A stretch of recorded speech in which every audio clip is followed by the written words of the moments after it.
আসসালামু আলাইকুম। আজকে তৈরি করে দেখাবো খুবই সহজ ও মজাদার ঝটপট চিকেন বিরিয়ানি রেসিপি। বিরিয়ানি তৈরি করার জন্য এখানে আমি 3টা মিডিয়াম সাইজের মুরগি ছোট ছোট করে কেটে নিয়েছি। এখন দিয়ে দিচ্ছি 1/4 কাপ আদা রসুন বাটা, 1 চা চামচ দিয়ে দিয়েছি মরিচের গুঁড়া, হাফ চা চামচ দিয়ে দিয়েছি ধনিয়ার গুঁড়া, পরিমাণ মতো লবণ ও কাঁচামরিচ দিয়ে দিয়েছি।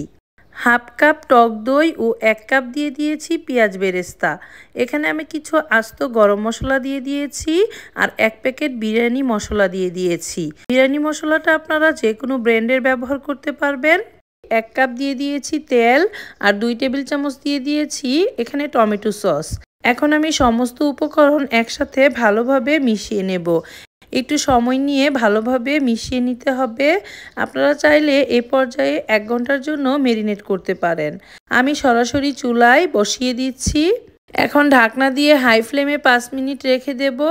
5 মিনিট পর আবার নেড়ে চেড়ে আমি এখানে আলু দিয়ে ঢাকনা দিয়ে ঢেকে রাখবো মাংসটা কষে যাওয়ার আগ পর্যন্ত।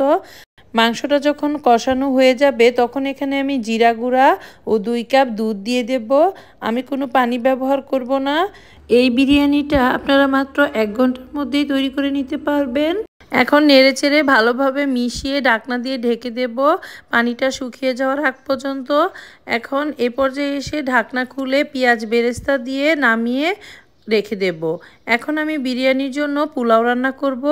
পোলাও রান্না করার জন্য আমি প্রথমে 1 কাপ তেল দিয়ে দিচ্ছি আর এখানে দিয়ে দিয়েছি 1.5 কেজি পোলাওর চাল, পরিমাণ মতো লবণ আর 2 চা চামচ আদা বাটা ও পেঁয়াজ বেরেস্তা 1 টেবিল চামচ দিয়ে আমি চালটা ভালোভাবে নেড়েচেড়ে 5 থেকে 6 মিনিটের মতো ভেজে নিয়েছি। তারপর এখানে আমি 1 কাপের জন্য 1.5 কাপ ফুটনো গরম পানি ওইভাবে মেপে আমি পানিটা দিয়ে দিয়েছি। পানিটা দিয়ে ঢাকনা দিয়ে ঢেকে রেখেছি হাই ফ্লেমে 10 মিনিট। পানির মধ্যে আমি 2 টেবিল চামচ ঘি দিয়ে দিয়েছি। 10 মিনিট পর যখন পানিটা শুকিয়ে যাবে তখন আমি ঢাকনা খুলে কাঁচামরিচ ও রান্না করে রাখা মাংসটা দিয়ে দিচ্ছি।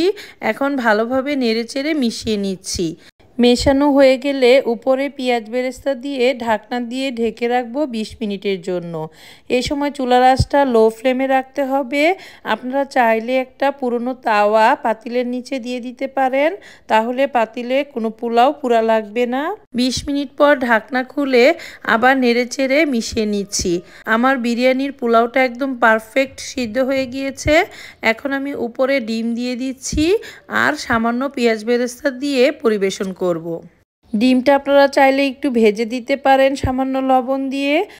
আশা করি আজকের এই বিরিয়ানি রেসিপিটি আপনাদের সবার খুব ভালো লেগেছে। আল্লাহ হাফেজ।